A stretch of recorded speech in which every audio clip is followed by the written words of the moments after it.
The Truth and Reconciliation Commission has now reported.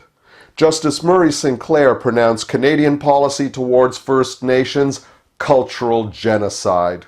Canada is a signatory to the UN Convention on Genocide, which is defined as killing a group, causing serious mental harm, deliberately inflicting conditions to cause its physical destruction, imposing measures intended to prevent births, or forcibly transferring children of one nation to another.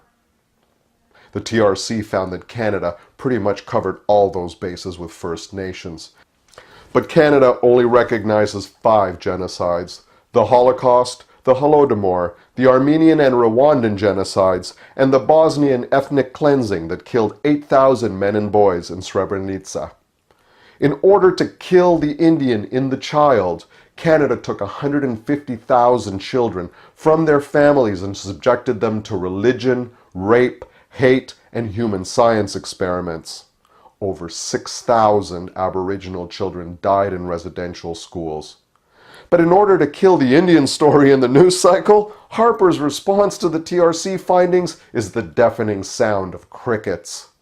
The TRC made 94 recommendations, including that Canada sign the UN Declaration on the Rights of Indigenous Peoples and that a commission be called to investigate the missing and murdered Aboriginal women.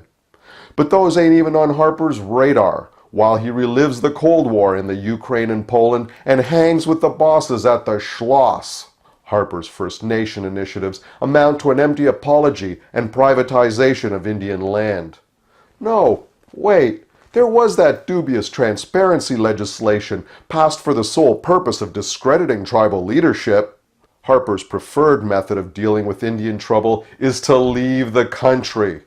When native walkers, Rydal No More, come to town, he bolts like a scared pony.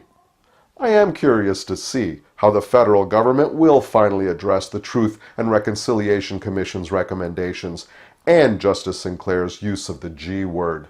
Sorry, just don't make genocide go away, Stevie. A prominent symbol might be a nice start towards real reconciliation.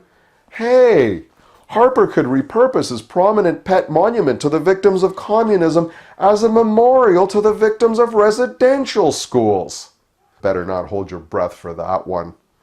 At very least, the National Human Rights Museum should elevate its Aboriginal exhibit to a genocide exhibit at least as prominent as the Holocaust exhibit.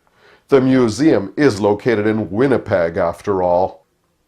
Maybe A Tribe Called Red would even play the opening this time. In Toronto, for Rabble TV, I'm Humberto da Silva, not Rex Murphy.